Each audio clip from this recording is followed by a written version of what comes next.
Welcome to ஜாஜரமா. Hello friends, இன்றைக்கி நம்ம என்ன செய்ய போகிறோன்னா தில்குஷ்ங்கிற பண்ணு தான் செய்ய போகிறோம். அதாவது தேங்காய் பண்ணு. டிசம்பர் மாதம் ஆரம்பிச்சிட்டாலே நம்மளுக்கு கிறிஸ்மஸ் செலிப்ரேஷன் ஆரம்பிச்சிடும் இல்லையா? அதுக்காக நான் வந்து தேங்காய் பண்ணு தான் செஞ்சு காமிக்க போகிறேன்.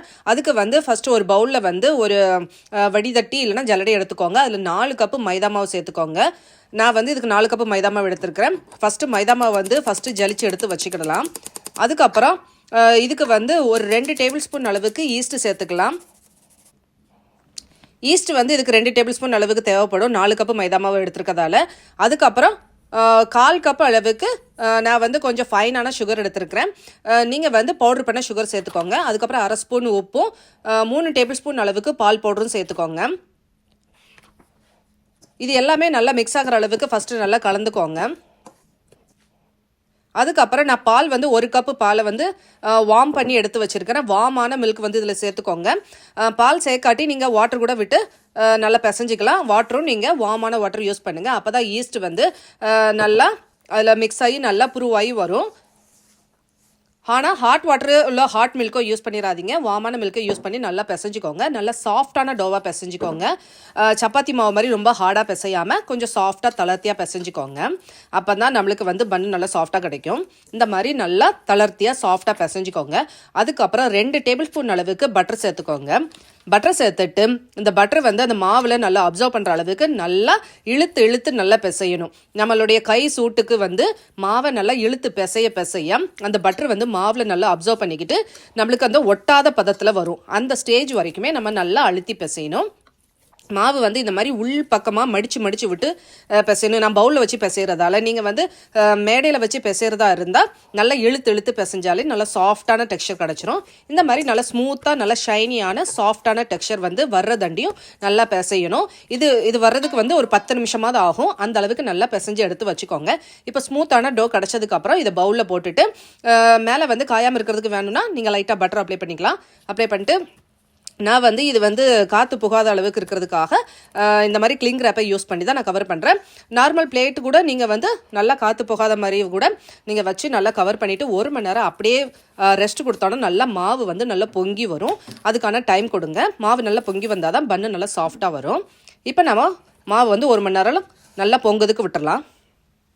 இப்போ தேங்காய் பண்ணுக்கு உள்ளே வைக்கக்கூடிய பூரணத்தை வந்து நம்ம ரெடி பண்ணிடலாம். அதுக்கு ஒரு பவுலில் வந்து 1 கப் அளவுக்கு நான் டெசிகேட்டட் கோகோனட் எடுத்துருக்கிறேன். நீங்கள் ஃப்ரெஷ் கோகோனட் கூட எடுத்துக்கலாம். ஃபைனான கோகோனட் வந்து நான் எடுத்துருக்கிறேன், அதான் நல்லாயிருக்குங்கிறதால. அதுக்கப்புறம் 1/2 கப் அளவுக்கு நாட்டு சர்க்கரையும் 1/4 டீஸ்பூன் அளவுக்கு ஏலக்காய் தூள் எடுத்துருக்கிறேன். அதுக்கப்புறம் நான் வந்து முந்திரி பருப்பும் இதுக்கு வந்து பேக்கன் நட்ஸும் வந்து கொஞ்சம் 1/4 கப் அளவுக்கு எடுத்துட்டு சாப்பரில் போட்டு சாப் பண்ணி எடுத்து வச்சிருக்கிறேன். நீங்கள் இதுக்கு பதிலாக முந்திரி, பாதாம், பிஸ்தா உங்களுக்கு எந்த நட்ஸ் பிடிக்குமோ அதையும் யூஸ் பண்ணிக்கலாம். டூட்டி ஃப்ரூட்டி உங்களுக்கு பிடிக்கும்னா அதுவும் செர்ரியும் கூட நீங்கள் சேர்த்துக்கலாம். எனக்கு அதெல்லாம் பிடிக்காதுங்கிறது நான் அதெல்லாம் சேர்க்கல. அதுக்கப்புறம் 1 டீஸ்பூன் அளவுக்கு பட்டரும் சேர்த்துட்டு நல்லா மிக்ஸ் பண்ணி எடுத்து வச்சாச்சுன்னா நம்மளுடைய தேங்காய் பண்ணுக்கான பூரணம் வந்து ரெடி ஆயிடும்.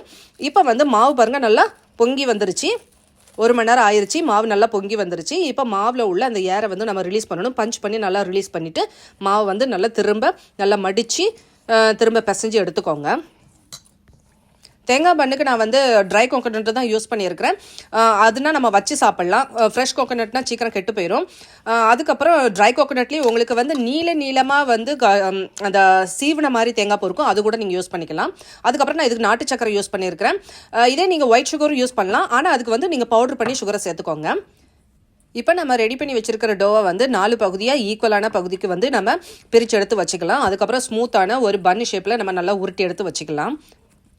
அதுக்கப்புறம் வந்து இதை நான் வந்து ஃபஸ்ட்டு 2 பண்ணு வந்து நம்ம தில்குஷ்காகவும் அதாவது தேங்காய் பண்ணுக்காகவும், இன்னொரு 2 பண்ணு வந்து நம்ம நியூட்டல்லா பண்ணுக்காகவும் தான் ரெடி பண்ண போகிறேன். அதாவது குழந்தைகளுக்கு வந்து நியூட்டல்லா பண்ணு தான் பிடிக்கும், தேங்காய் பண்ணு சாப்பிட மாட்டாங்கிறதால நான் 2ஆக பிரித்து செய்ய போகிறேன்.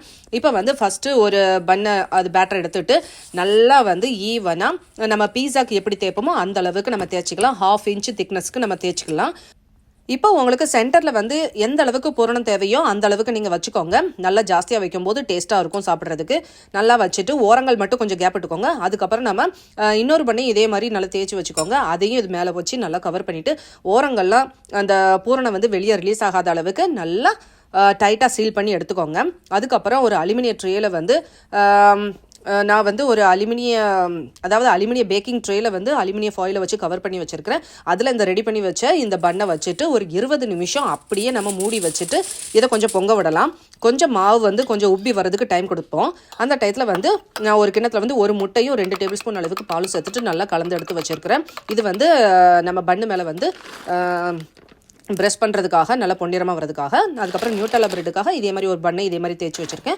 அது மேலே நியூட்டலா நல்லா ஸ்ப்ரெட் பண்ணிவிட்டு சாக்கோ சிப்பையும் போட்டு இதே மாதிரி நல்லா பண்ணை வந்து நல்லா தேய்ச்சி பீஸா மாதிரி தேய்ச்சி விட்டு நல்லா கவர் பண்ணி எடுத்து வச்சுருக்கிறேன். ரெண்டையுமே ஒரு 20 நிமிஷம் நம்ம வந்து ப்ரூவ் பண்ண விடலாம். அதுக்கப்புறம் மேலே வந்து எக் வாஷ் வந்து நம்ம மிக்ஸ் பண்ணி வச்சுருந்தோம் இல்லையா, அதை வந்து இதை மாதிரி கோட்டிங் கொடுத்தோம்னா நல்லா வந்து பொங்கி அதாவது நல்ல பொன்னிறமாக வருங்கிறதுக்காக இந்த எக் வாஷ் கொடுக்குறேன். அதுக்கப்புறம் ப்ரீஹீட் பண்ண ஓவன் வந்து 180 டிகிரி செல்சியஸில் நான் ப்ரீஹீட் பண்ணி வச்சுருக்கேன். அது வந்து ஒரு 20 நிமிஷம் நம்ம பேக் பண்ணி எடுத்தாச்சுன்னா சூப்பரான நம்மளுடைய தேங்காய் பன்னு வந்து ரெடி ஆயிரும். சூடாக இருக்கும்போதே மேலே வந்து பட்டர் தடவிட்டோன்னா இந்த பன்னு வந்து 6 நாளும் நல்லா சாஃப்டாக இருக்கும், சூப்பராக இருக்கும். இது வந்து நல்லா ஆற விட்டுருங்க. ஆறினதுக்கப்புறம் நல்லா இந்த மாதிரி ஸ்லைஸ் போட்டு எடுத்தாச்சுன்னா சூப்பரான தேங்காய் பன்னும் நியூட்டலா பன்னும் ரெடி ஆயிரும். இந்த கிறிஸ்மஸ்க்கு நீங்களும் உங்கள் வீட்டில் வந்து இதே மாதிரியான பண்ணை வந்து செஞ்சு பாருங்கள், ரொம்பவே டேஸ்டியாக இருக்கும். இந்த தேங்காய் பண்ணை இந்த கிறிஸ்மஸ்க்கு உங்கள் வீட்டில் நீங்களும் உங்கள் குழந்தைகளுக்காக தேங்காய் பண்ணு நியூட்டலா பண்ணை செஞ்சு கொடுத்து எப்படி வந்துச்சுங்கிறத எனக்கு கமெண்ட் பண்ணி சொல்லுங்கள். அதோட இந்த வீடியோ பிடிச்சிருந்துச்சுன்னா உங்கள் ஃப்ரெண்ட்ஸ்க்கு ஷேர் பண்ணுங்கள், லைக் பண்ணுங்கள், கமெண்ட் பண்ணுங்கள், சப்ஸ்கிரைப் பண்ண மறந்துடாதீங்க. உங்களை நெக்ஸ்ட் வீடியோ சந்திக்கும் வரை பாய் அண்ட் தேங்க்யூ.